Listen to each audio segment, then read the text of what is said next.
Last September, I went along as a punter to researchED, and I just had a most wonderful day. So when the opportunity came up for us to speak at this one, we just said we've got to.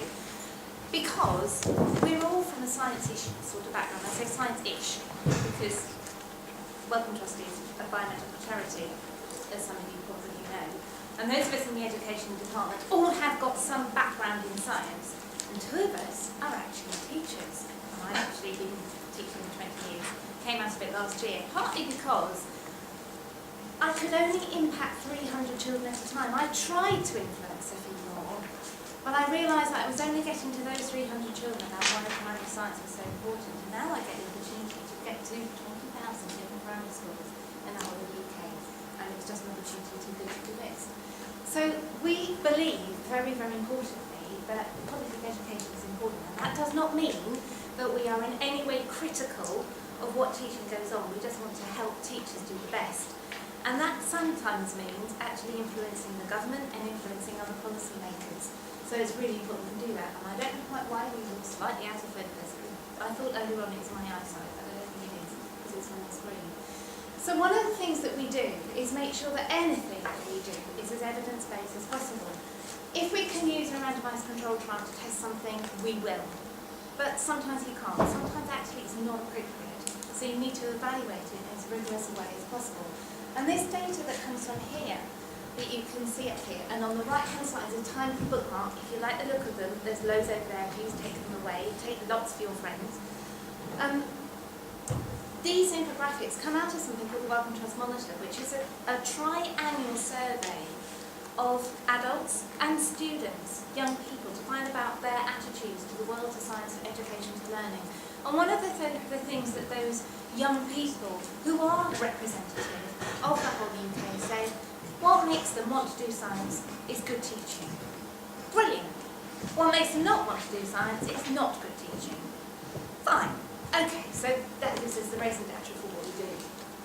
So we use our work to focus and stimulate, to drive policy forward and to make changes, to make education as best as possible. The reason, though, is not because we want everybody to become a science researcher, but because we believe it's really important that the general public is well versed in science and can make informed decisions. When you go to your doctor, you need to be able to understand what they're talking about. When you see advertising campaigns, when you're looking about your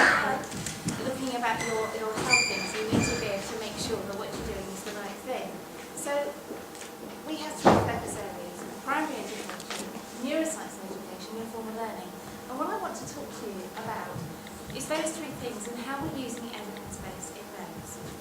The first thing is primary education.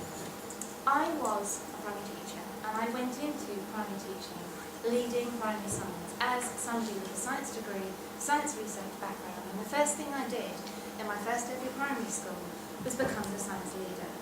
And the head teacher, I think, was quite brave at the time. This was before everybody really thought that you had to be a high quality leader, and he came into my lessons, my science lessons, every week for the first 2 terms to find out how I did science and why the children didn't stop talking about it and why they liked it.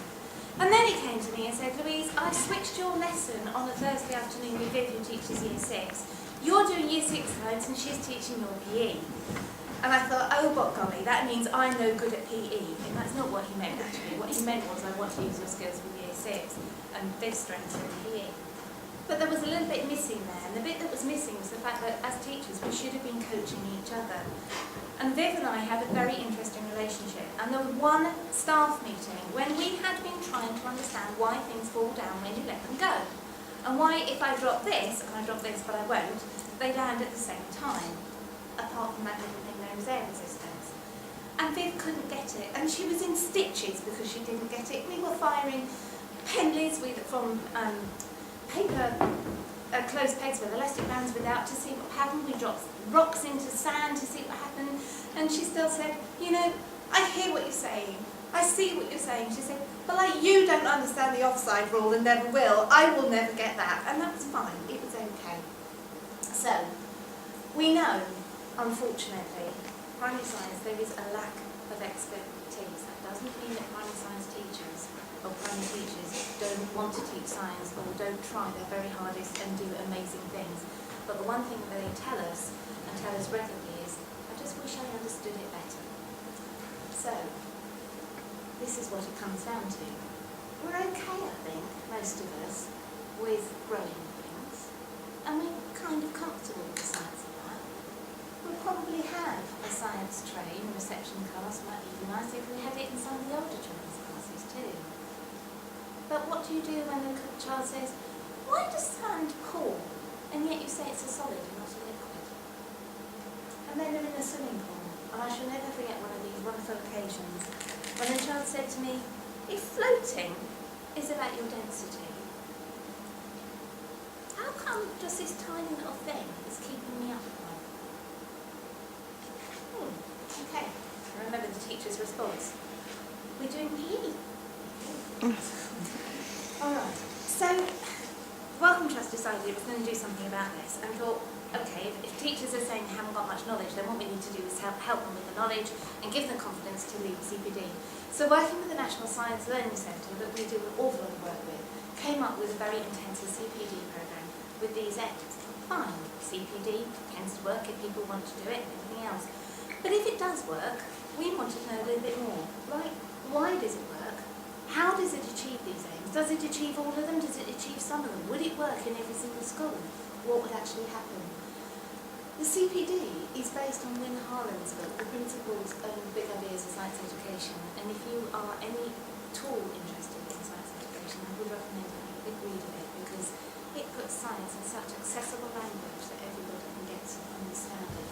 It's free from the AAC, you can download it online as well. So you just put Win Harlan, Principles and Big Ideas, you will come across it as a PDF. If everybody wants that, I'm sure I can make it later. Okay. We decided then, or the Welcome Trust decided just before I went to join them, that the best way... Can you speak up a little bit? Yeah, of course. Thank you for that. The Welcome Trust decided the best way of evaluating things was with a randomised control trial. So managed to recruit nearly 100 schools who were interested in raising their science achievement and put them into 3 randomly assigned groups. We don't do the evaluation ourselves, we actually commission the University of York and the Institute for Effective Education to do this evaluation. They have got loads of expertise in running RCTs. But what we wanted to know was more, not just would it work, but why. So we had schools that were matched, triangulated. There were very clear criteria about who was going to be taking part in these groups. I'm not going to go into that detail now, but it's important that you have those criteria so you don't end up with lots of noise that could mask any impacts. But the schools have undergone the CPD programme, but the actual analysis is over a 2-year period, so it hasn't quite finished. And the reason for that is the CPD itself didn't finish until June last year. If we then straight away tested the impact, we wouldn't have got the full year cycle on teachers, because if you're doing a CPD on forces, but you have already taught in that year, or you're not going to reteach it till next February, then you wouldn't be able to measure the impact. So it's important to have a kind of legacy year. So how do you get schools involved in RCT? This is one of the hard things, isn't it? How do you get that buy-in? Well, all the schools to start with were already interested in science, and that is a little caveat, isn't it? Because if you're doing any randomised control trial of anything, you've already got schools that have got some kind of buy-in, who've recognised there might be something you need to work on, and you have to bear that in mind. So it was important to us that they were treated fairly, that they didn't incur any costs, so the Welcome Trust funded it completely. There were some incentive rewards of Amazon vouchers. They don't work, okay? Some teachers took them, but most of them actually didn't bother. So we have paid Amazon quite a lot of money, and they're sitting in various accounts and haven't been downloaded. They didn't need them. We thought they did, but they didn't. The control group has got a deferred option. They can take part in the CPD programme from September.